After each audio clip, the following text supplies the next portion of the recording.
Well, hey now, it's the Rob from 106.1 Kiss FM here with my tag team partner in podcasting. Say good morning to the wonderful Ramblin' Jerry Valeri. Good morning, Jer. Good morning, Rob. Did you have a wonderful Memorial Day weekend? It was pretty simple, to be honest with you. Very relaxing. I'm happy to say it looks like we got our theme music back. Stuff was taken care of over the weekend in the Post to Post studio. I'm actually utilizing a 3-camera system here. So this is our usual camera. I think I've got it set up properly. So there's this one. And then, of course, we've got Jer on camera 2. Camera deuce. And double deuce. I only plan on using this god-awful 3rd camera if my computer explodes again. I like that camera. It's the side view of you. You like this one? I think it looks bad. It's okay. I don't mind either one. I prefer the first camera, but if we go to camera 3, it won't be terrible. Okay. I wanted to share with you something I did over the weekend that I think you would be happy with. Is I did PlayStation virtual reality for the first time ever. I have that. I know you got it for Christmas, and my neighbor has it, and I did it, and oh man, not for me. What? Oh, so you didn't like it? So 2 things. I do the driving one, and it made me sick. I broke out in a sweat. Okay, I played a driving one too that also made me sick. Made me nauseous. So then he was like, well, try this one. This one you're going to really like. And I put the thing back on my head, and I put their little headphones go in my head, and I'm completely immersed in, and you know me. You know what I like, and you know what I don't like. And I'm playing a game called Rush of Blood. Okay. I have that game. I played it last weekend. I don't like horror movies. I don't like it. You're so weird. I don't like them at all. I don't love it. So now I'm in it. And for those of you that don't know, you're like in a roller coaster circus. I was just in the middle of his saved game. So I don't know any context other than I'm on this little roller coaster, and I've got guns with flashlights on them, and this big top hat guy comes. He's like, hey, you've been poisoned with gas, and you're going to see stuff that you shouldn't see, and have fun. And then I'm off to the races. And I'm like this. And I don't know where I am, and like there's a ghost over here, and bang, bang, bang, bang, bang, and then there's one over here, and then it gets real quiet, and I'm discombobulated, and then I hear something in my left headphone, and I turn, and there's a ghost standing on top of me, and I screamed, and I swore, and I fell off the coffee table. I fell off the coffee table, and I ripped it off my head, and I said, I'm done. Not playing that anymore. There are other things you can do besides scary stuff and stuff that'll make you sick. But he says Resident Evil is super scary, too. Yeah, Resident Evil is going to be scary, but there's other things that you can do that are cool. Do you like the scary stuff? Do you like the Rush of Blood? Did you like that game? Oh, yeah, I like it very much. Yeah. But it jumps out at you. Do you get scared? I mean, yeah, but it's a good kind of scared. It's like the fun kind of scared. There's no such thing. Don't you like roller coasters? I love roller coasters. I don't like clowns and stuff that kills you. Nothing's gonna kill you in virtual reality. You don't know that. It scares me. Hold on, let me get my setup here. All right. So, hey, if anyone's watching, Steve or anybody, let me know if our audio sounding okay today, please, as I'm trying to get this all worked out. I'm trying to get it because it's very difficult. I'm now working the board from I'm working the camera from a different computer. So it's a kind of a different setup in here, but just let me know that our audio is cool, and I'd appreciate it, somebody.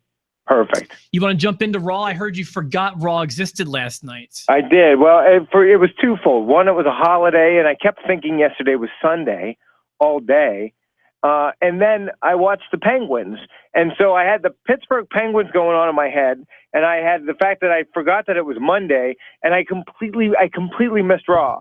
I forgot all about it. However, I woke up at 2 a.m, and my kids were crazy, and I started watching Maury videos. The You Are Not the Father compilations, those are the best. Yeah, I saved that you sent so I could watch it later. I love the Maury stuff. I used to work for Maury. I know. You had Maury before you had Howard, right? Yeah. I went to New York. I wanted to intern for Howard, but so I sent out a whole bunch. Like I got a place in New York, so I was like, I got to find something now. So I applied to a whole bunch of different TV and radio shows, and Maury was the first one that got back to me, even though Howard ultimately did. And then I found out instead of saying sorry, Maury, I can't make it, I just found, you know what, why not do both? So that was fun. I got to answer the Maury line. Did you? Okay, were you ever there when they taped shows? Like, did you ever see any of the "You Are Not the Father"? No, so I could have been. They don't shoot at the beginning of the summertime, which is when I was there. The internships were like, I forget how many weeks, like 8 or 12. And I was invited to stick around for the second half, but it was just too much. I just wanted to do Howard, to be honest. Yeah, because at that point when you were doing Howard, you were in 100% on Howard. Yeah. Maury was fun, and I liked the people who worked there, and there was just like a dozen of us answering literally the Maury line, and so that's what we were doing there. And that's awesome. Yeah, it was cool, right? So I was watching that, and then it hit me. It's Tuesday. I missed Raw. Yeah, because I was just like, oh, what am I going to do tonight? Oh, I'll watch SmackDown. Oh, God, Raw happened. So I immediately went downstairs, and I kind of watched it. And I say kind of because I watched all of the big stuff. I had to fast forward like cruiserweight stuff. I did not fast forward the Bayley "This Is Your Life," and I wish that I had. Okay. Because that was terrible. Do you want to start there? Why don't we start there? That was terrible, and it's not Alexa Bliss's fault either. So it was everyone else all the actors were the worst. This is what I wanted to talk about most from the show last night. So Memorial Day traditionally has that forgettable trait to it, in that it's usually not. It's usually one of the least watched episodes of the year. Memorial Day is always a Monday, and there's always a Raw on that day. And it's almost always not booked very well because they assume that the ratings will be lower for it. So there's that going in against it. But they were in the unenviable position of having this be the go-home show before a pay-per-view. Dude, this whole month has been, the booking of this has been awful. But let me get to that in a second. I actually, to be honest with you, the crowd was tearing that segment apart. Bayley, "This Is Your Life." And I thought Alexa did a really good job. So the segment went long. It was plagued by a few things. A few things doomed it. The first, like you mentioned, were that the actors were not any good. Brutal. Booker T said this is brutal, but he didn't mean it that way, but he was right. It was brutal. It was, I don't know. But then I think about Alexa, and to be honest with you, I think Alexa did a good job. I don't think she could have done a much better job. Another thing that plagued it was that, I mean, it's literally a copy and paste bit that they've done before. It's bad writing, and that can go to the beginning of the show. I mean, copy and paste. The beginning of the show was the same beginning of the show we've seen forever. Yeah. Well, okay. What was the beginning? Help me out. I didn't take any notes about the beginning. Oh, it's just it basically, you know, you've got people coming out and blah blah blah blah blah blah blah, and we're gonna have a little fricassee, and now we've got a match.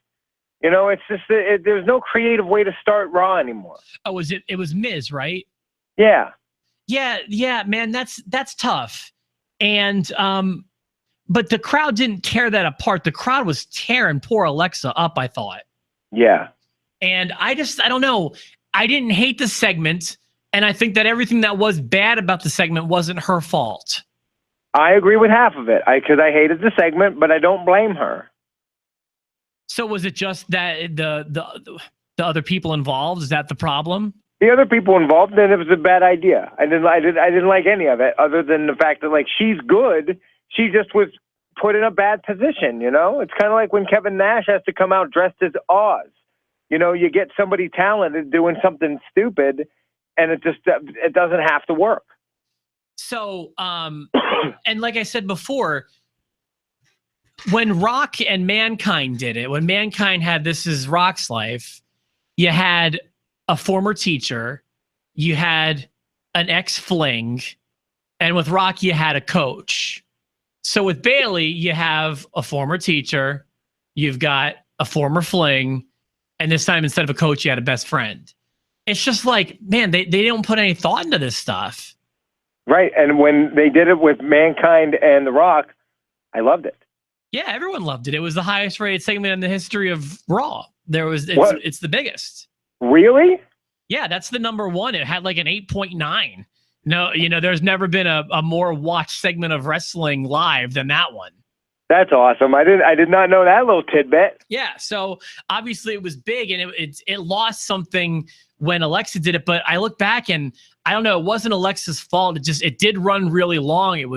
It felt like it was in a rough spot. But I think Alexa's really talented. I don't disagree with any of that. So I had very little to say about Raw outside of that segment. I took a few notes. Let me check them here in a second. What did you like about The Miz and Dean Ambrose and teaming up with Hardys and Cesaro and Sheamus? Like, did you like that? I didn't think it needed to be 3 segments, if you want my honest opinion. Felt a little long. I don't know. What did you think?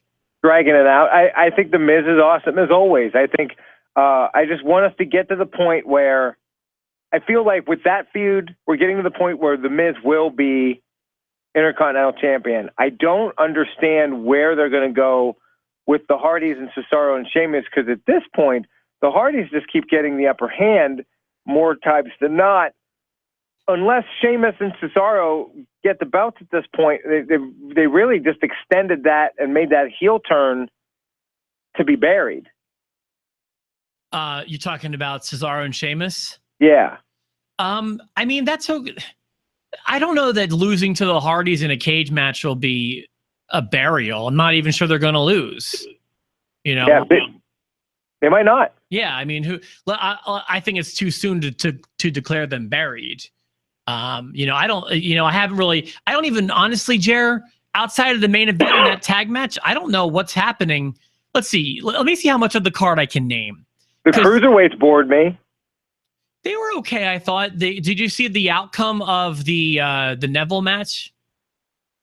No, I told you I started fast forwarding when I started panicking about getting to work on time. Sure. Yeah. Well, Neville tapped to Austin Aries last night. They've built that really well. I mean, they have built that really well. The purple ropes tuned me out. I'm like, oh, this is a 205 live. This is like a 205 live thing that I'm never gonna watch. Dude, I saw a statistic about 205 live. So 205 live is not even cracking the top 20 shows on a weekly basis on the network.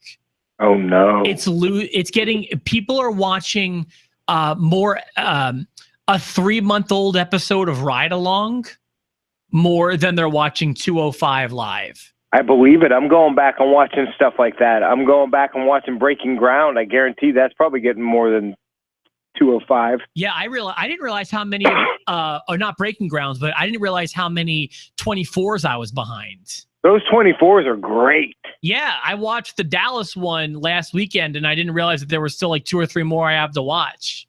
Yeah, oh yeah. And there's a few things on I'm behind on the ride-alongs. I'm catching up on those. I'm behind on.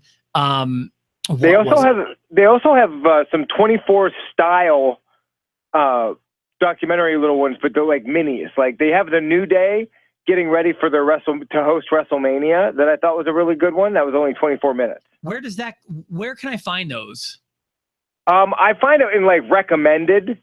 They have some of those in the recommended. You can sometimes find them in collections, but I would look in recommended right now because the New Day one's right there.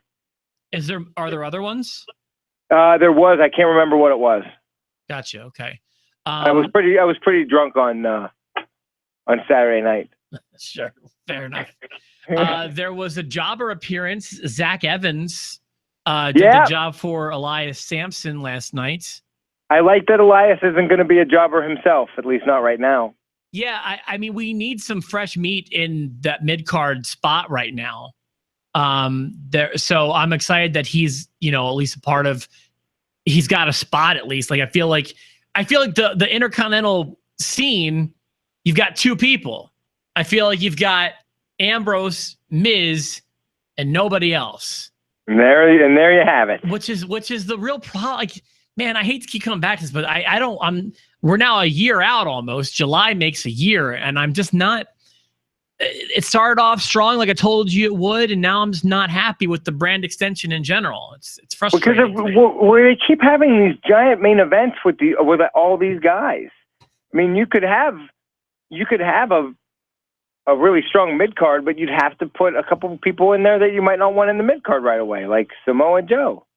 You might have to. Or if you combine the rosters and you wrote really well, you could have everything work. I feel like. They're never going to do that. Well, I mean, I think it's going to come back. It's just going to be a minute. Yeah. So, it's going to be more than a year. Yeah, probably. So we'll see what happens with that. There's no plans of bringing that back. Trying to think of what else happened. Nothing's jumped out at me. There were no bad matches. Nothing jumped out at me as being a great match either last night. Seth Rollins versus Roman Reigns, I thought was the best match of the night. Yeah, I would probably agree with that. So here we go again. Second week in a row, Roman Reigns is the best match of the night, I think. And I'm like, it's not because of Roman Reigns, but he doesn't screw it up. I mean, that much can be said for the man. No, I've never thought he's a screw up. It's just I just think that he's out of his. We've gone over this a million times. I just don't want him as a main eventer. I just don't. Well, buckle up, Buttercup, because I know we have a prediction. I know we have a predictions episode this week, and I'm telling you, buckle up. Yeah, you're probably right. So, what else happened last night? I said I took notes, and I'm looking over here. My notes from last night are 2 words: Zach Evans. What I'm trying to think of. Okay, Enzo and Cass, their angle moved along a little bit. I like that this is becoming more than just I thought it was going to be a 1-week thing, and now we're here 2 weeks. We still don't know who attacked Enzo. Did Enzo get attacked again last night? I'll tell you, I keep reading spoilers about this, and I wish that I hadn't seen any. Well, what do you know? I keep reading that someone spotted Dash and Wilder in one of the backstage videos. Well, they showed that last night, so that's not a spoiler. Well, no, but I saw it last week before they showed it. Oh, but that's to me, like, that's fine. Like, that's not a spoiler either, because it's just people noticing things that they want you to notice in the first place. Right. And I think that's a red herring. I think they're trying to throw us off with that. Okay. I don't think it was Dash and Wilder and Dash. What's Dash and Wilder? Yeah, whatever it is. Van Wilder. Let's just call them Van Wilder. No, I want to give them their credit. I'm just, I've only seen like 2 of their matches. I'm more excited to see SmackDown tonight. I think SmackDown's going to be better. Raw's been in a rut, man. Raw's been in a huge rut creatively. If you look at, what was their last pay-per-view called? Yep. No, what was it called? Backlash was SmackDown. Payback? Yeah, Payback. Okay, thank you. So if you look at everything that happened since Payback. Payback-lash. And then I believe it was that next night, they said we're going to have the Fatal 5-Way. Nothing's moved forward since that. Like, nothing has really happened. And this is all because you don't have a champion on the show. This is all for the first... No, I don't agree with that personally. I don't think that's why. I do. But the 5 guys are fighting for the number 1 contender spot. So I don't blame the fact that Brock's not there on the poor writing. I mean, feel free to disagree. How come I can't hear you? Jared, what happened? I can't hear you. Hold on, let me... Oh, what'd you do? Are you there? Yeah, can you hear me? Okay. You muted yourself or something. I took myself offline by accident. I was messing with buttons and I took myself offline. Okay, so do you disagree with what I said? Kind of. I feel like the show itself is at a detriment when its champion is never there. And I don't need him to be there every week. A lot of people say this, like, I don't need him there every week. He hasn't been there since Mania. It's ridiculous. It's gotten to the point of ridiculousness. It's too sparse at this point. So I agree with you that this is a problem. But this is not the problem on Raw in the past month to me. The problem is that it has been copy and paste the same show week after week since Payback. That to me is the problem. What boggles my mind about all of it is there are a lot of wrestling blogs and a lot of podcasts, and there are a lot of talented wrestling fans out there that I just know could book better. I just know they could write it better, not even book better. Vince is always going to do the booking. They're doing the booking there. I'm talking writing the stories. I feel like sometimes I could write it better. So I don't know what they're doing, who they're hiring, or why it is the way it is. Somewhere along the line, there is a bottleneck of bad ideas that just keep getting crammed in. How's it possible? It's possible because it's not always as simple as write a good script and we'll make it happen. There's combustible elements, there's X factors, there's tangibles, there's things that we don't know about, and there's also people. Like, I don't think the writers in general are bad. A lot of people do. I don't. I mean, obviously, we keep coming back week after week, so in general, we don't dislike it. But it's probably harder than people think to juggle everything. You know, like you've got people who might not want to do certain angles, or people who, I'm having a hard time articulating what I'm trying to say, but it's just like, you've got to spin all these plates, or like maybe this guy doesn't want to do a job to this guy, or maybe we don't want this guy to win this title because he's going to win this title down the line, or, you know what I mean? There's just like things you got to worry about. I think I can sum it up for you. I think I know exactly what you're saying, and I can sum it up in 2 words. Sure. That's bad writing. That's the crux of it. Bad writing. I know you think it's not bad writing, but I think it's bad writing. I think there's a lack of creativity, and I know there's a lot of egos and blah blah blah blah blah blah blah blah blah involved.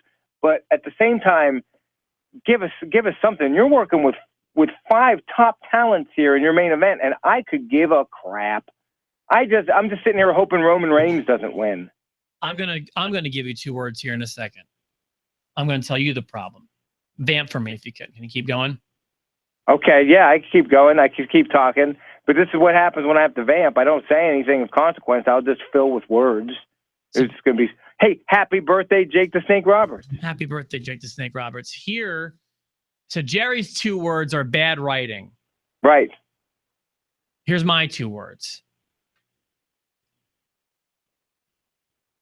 That's the problem. Oh. Okay, I can see that. Brand because SmackDown has good writing on it, I think. Dude, Raw could have good writing, but imagine it's like you've got to write a really good Intercontinental title feud, and guess what? You've got 2 guys to work with. But keep making it exciting, week after week after week. And not only that, it's the same 2 guys that have been feuding on SmackDown for a month prior to them coming over to Raw. You know what I mean? Yeah. It's just like, and same with the women. Hey, we want you to write all this compelling content for our women, and you've got 4 to work with. But keep churning it out, man. Keep going. You have 4. And then not only that, you've got half a roster. Write a 3-hour show week after week after week after week. It's like the problem to me, that's the crux of it. The problem to me is the brand extension before it's the bad writing. And having a tag division that's worth watching when 4 of your best tag teams are on one show and 4 of the other best are on the other show. Yeah, keep making compelling angles for the same 4 teams. See what I'm saying, man? Like, I just feel like they're not only are the writers not doing a great job, but they're also really handcuffed. With the lack of depth. So pick your poison, Well, happy birthday, Jake the Snake. We've got our predictions episode coming up with the SmackDown review. Yeah, I don't even know all the matches that are involved. I know a few of them. So let me see what I can name. I was going to try to challenge myself here. Here's what we've got. I know you've got the Fatal 5-Way. I know you've got Alexa Bliss and Bayley in a kendo stick match. On a pole. on a pole. Okay, sure. You've got the tag I hate team. on a pole. You've got tag teams in a cage. You got Hardys and Cesaro and Sheamus. What else do we have? I'm actually already surprising myself because you've got the Cruiserweight Championship is Neville and Austin Aries in a submission match.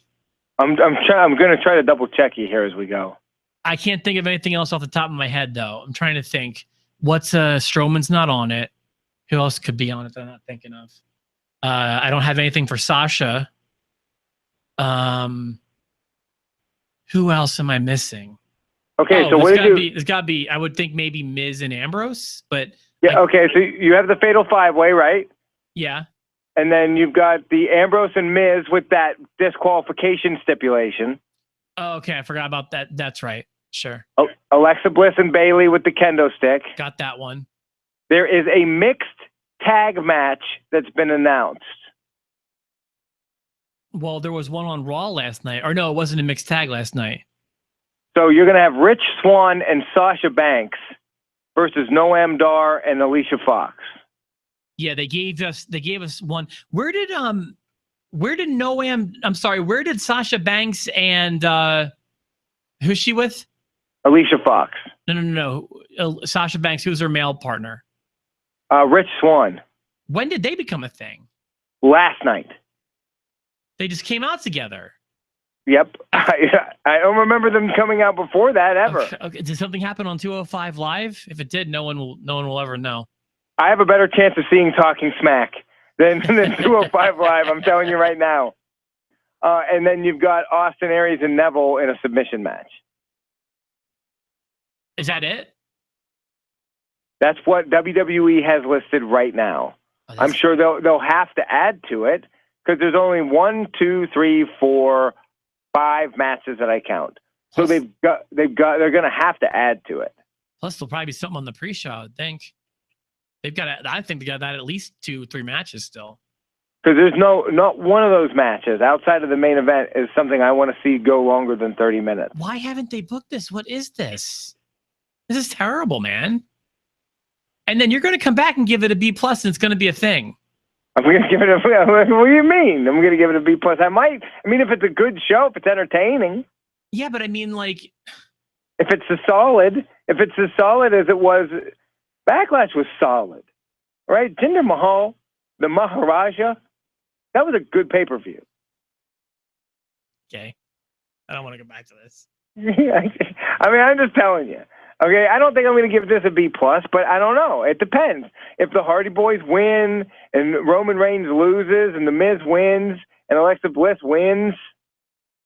I mean, stuff can happen that can make it an A+, but I would just think that an A+ show, maybe it can't be. I feel like it needs to have a better build. I feel like the build it's kind of part of it. Well, it is, because emotion is always going to play a part. You've got to have that emotional connection. And I think that was a problem with WrestleMania. I mean, that says so much to me. That's the biggest indictment on the writing, is that the most exciting part of WrestleMania, everybody's high after WrestleMania, was a tag team showing up that you haven't seen forever, because there wasn't writing capable of getting us excited for anything else we were seeing. Yeah. I mean, it's just like, I have to factor those things in when I grade a pay-per-view. And if people want to, like last time it was my neck on the cutting board, I feel like. Yeah, you got roasted because you're throwing D+ around like it's nobody's business. Throwing D+ at D+ pay-per-views. You're throwing D+ at everything. Dude, honestly, I'm giving you what I feel. We're dealing with half rosters. Since you and I have been hosting the show, we're dealing with half rosters with really short angles leading. I mean, like, I feel like the writing and the rosters have been bad. Some shows have stood out. Listen, all I can do is give you my honest opinion on everything, man. That's all I can give you. I totally get it. But, how can they book a compelling story when we're doing literally, since you think of it, I feel like you've done more prediction episodes with me than you did with Steve and Eric combined. Like, mean, we have a pay-per-view every 2 weeks we're talking about. I know. It's so... And that's what I'm saying. So they're not becoming that much more special than Raws and SmackDowns, but we're holding them to the same standards. And by we, I mean you and a lot of the post show. I'm trying to hold them to a higher standard. They're supposed to be held to that. No, to hold them to the standard of now. No, because the standard, I mean, if you think about how many pay-per-views they have versus how many Raws they have, it's so watered down, man. I feel like I'm sticking by my grading scale. You guys can all suck it. He's got 2 more words for it. Oh, look out. I'm gonna go into this thinking I'm gonna give it a B, and then we'll see where we go from there. They can either add to it or lose it. Here's the thing. I feel like you grade strictly on match quality. Sometimes. But if there's a show that has really good wrestling, but no storyline progresses or is fun or nothing to talk about the next day, like, to me, that's still not great. The wrestling is the most important part. Don't get me wrong. I love good wrestling. When I see good wrestling, it makes me happy. It makes my heart soar like an eagle. Listen, that's great, but there's more to a great pay-per-view. I mean, that's kind of like saying someone gives you your teacher, someone gives you an essay, and your comment is, I mean, you didn't write a whole bunch of great content, but the handwriting was really pretty. I didn't misspell any words. You got to give me something. Might not be an F, but it's not an A. But that last pay-per-view had everything. It moved storylines along. It had good wrestling, and it had a water cooler moment. You can't tell me Jinder Mahal, the Maharaja, wasn't a water cooler moment. I admitted it had a water cooler moment, but the wrestling, that was the thing. The wrestling was not fantastic on the show. AJ and Kevin Owens gave you a pretty good match. They're capable of better. Outside of that, everything was okay. Happy birthday, Jake the Snake Roberts. Have a great day, everybody. I don't know if it'll be tomorrow or Thursday for us. Unless there's anything jumping out at you is like you can't do one day or the other. But we'll give you another episode this week that will have a SmackDown recap. What are you laughing at? Because I'm just thinking of like last week. I think if I'm going to have to do a podcast tomorrow, I won't tell you till tomorrow morning, so you don't have time to watch SmackDown. All right, let's get out of here, man. Oh, you know what? I can do the theme song. Give me a second. Hold on. Because I gotta tell you, I've been so distracted. If I sound off today, it's because I'm dealing with the 3-camera shoot thing. Well, the one camera bailed on you a long time ago. What do you mean? I see you, and then I see the 1061 logo. Yeah. Oh, really? Really? Yeah. Interesting. Okay. Well, over here, because I've got 2 screens, and it looks like they're both hanging in there for me. So I'm not sure if that was just your side.